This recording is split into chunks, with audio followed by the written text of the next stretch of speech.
So Mikel, we asked Arsenal fans and fans all over the world to send in their questions, and as you can imagine, there was a lot of questions, so we picked out the best ones and we want to ask you them to get your best answers. So you ready to go? Yeah, sure. Lovely. Okay, the first question is, what is the biggest difference between Mikel Arteta today and the Mikel Arteta that took over as Arsenal manager in 2019? I would say so many.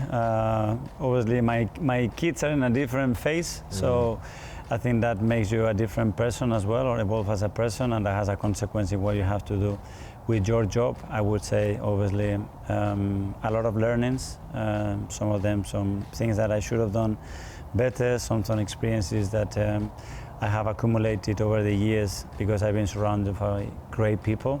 And overall, I was happy at the time, and I'm very happy now. I love that. And with that experience that you talk about, if there was one piece of advice you could give yourself back then, what would you say?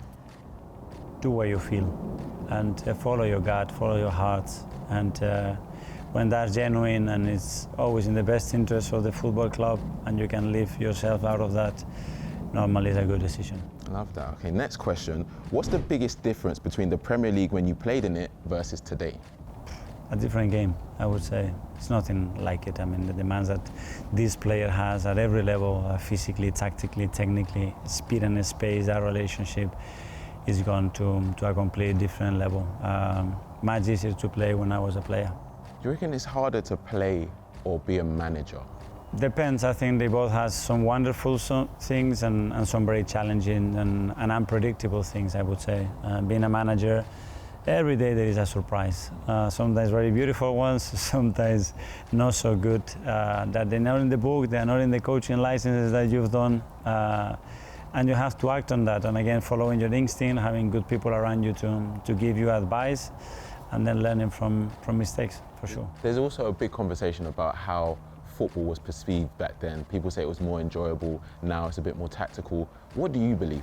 I think there is. I think because there is much more detail, there is much more technology, we have much more data, we have much better resources to explain to players what we believe is going to happen. There is a lot of more things to pay attention to. Things work on things that me as a player never worked, on a throw-in never worked, whether it's attacking or defending, against any type of opposition. And here they need to master. They need to recognize a lot of things in order to be efficient. Without that, their efficiency level is going to decrease. And we have to do that without taking their imagination, their creativity away from it, and joy, for sure. How do you think Mikel Arteta, the player, would cope in modern football? Well, certainly will be very attentive to learn and improve. I think it will make me a better player. Okay, next question. What do you watch on TV other than football? Well, I see a lot of kids movies and TV movies, that's for sure, because I have three, a 16, 13 and 10-year-old at home that they are in charge of the remote control. So when I get late, I don't have much to decide, and then we always try to see different shows with the family or together in the sofa. I think that's a great moment. What's your favorite kids movie? It's not that kid, Avatar is one of them. Avatar, that's a great movie. It's a beautiful one. We've been in the theater with the kids in different stages, with the Lion King as well, that watching it live as well is something beautiful, so there are a few. Who makes your all-time Premier League manager Mount Rushmore? Well, for personal attachment, for sure Arsene has to be there. Pep has to be there 100%. David Moyes has to be there, because as well, what he did for Everton and what he did for me personally.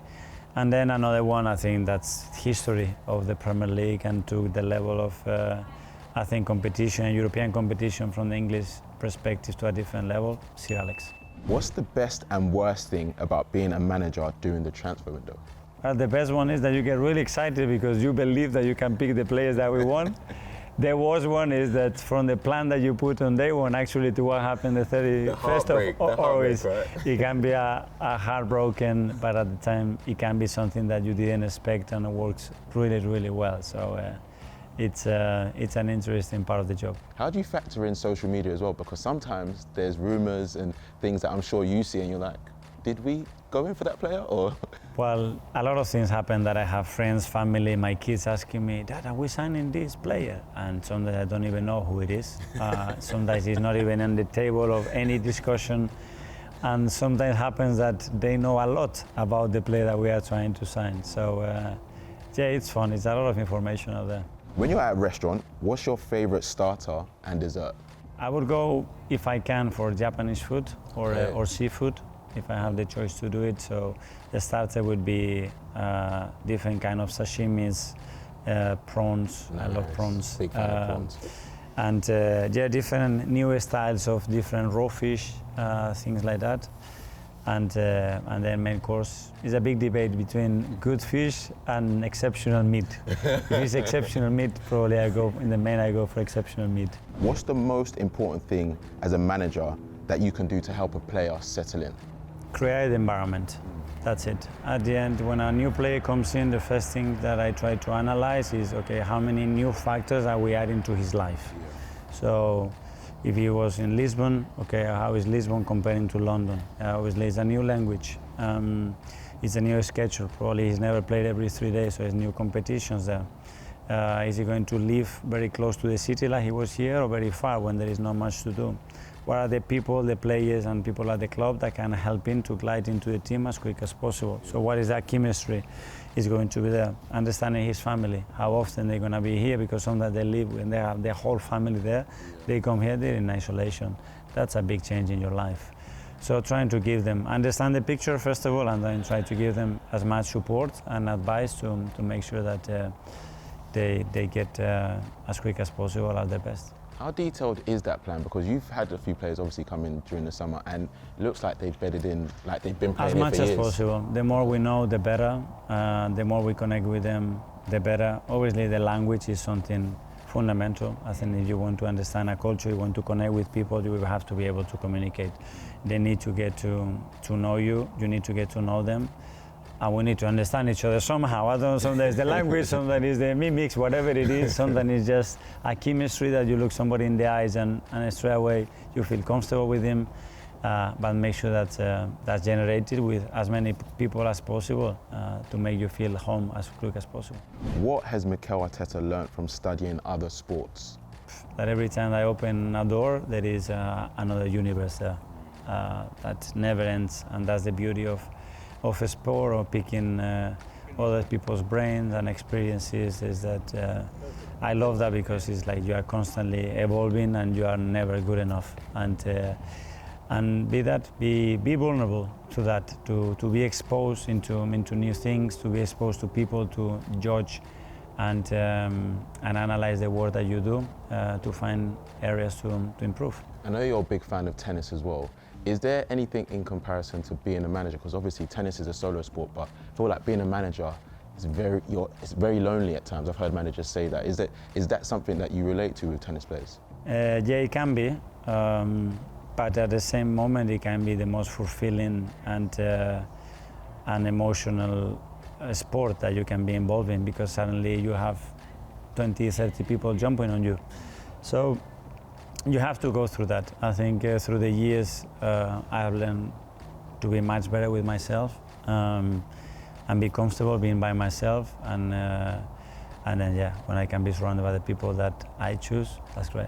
Mikel, Piero Incapié became the 65th nationality to play for the Arsenal on Tuesday.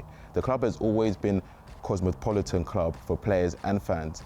It would be so good to have a wall at Sober Reality Training Centre displaying all the countries that have been represented over the years. Would you consider putting that in place?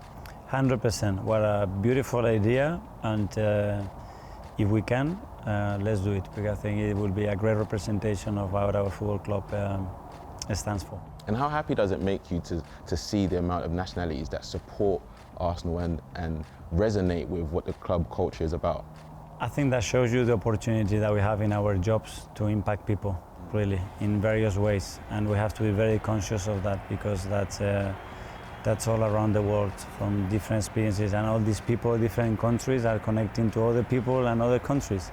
And that's beautiful. I learned so much. It's part of the culture here. It's just to pick things from other cultures, to learn to understand people, because all those people have been raised in a different way, educated in a different way, with different values, and sometimes we are a bit tunnel vision with what we've been said is the right thing. This next question I absolutely love. If football didn't exist, what would Mikel Arteta be doing right now? it's very hard to imagine because I always said that the ball has allowed me to travel the world and to do what is my passion. So I would have to find a different passion. I don't know if I was that ball, maybe it was tennis, because at 14 I had to make a decision whether to be a professional tennis player or football player. And I made the easy one because you can blame another 10 players. But I don't know, will be related to that, and if not, will be related probably to something related to health, because I was very interested when I was young about that as well. Do you think if you were to still be playing tennis, that you'd be able to reach the levels of your Nadals, Federers? No chance. I think I have a good chance at the level I was playing, but then once you get to the Pro Tour and you have to do what you have to do, that's a different story. Last question, how does Mikel Arteta spend an international break? Well, in various ways. Sometimes we have decided to get away for 4 or 5 days when the kids are off school and we can all go together with my wife. Sometimes we stayed in London and I've just been the dad that sometimes I cannot be, so take them to school, get up with them in the mornings, get them dressed, pick them up from school, have a coffee or a walk with my wife, and go and enjoy London in different ways. Work as well, international period is a good moment as well for reflection on what you've done and to prepare for the next block of games and competition. So there is a variety there. Amazing. Thank you so much, Mikel, for joining me, and good luck for the rest of the season.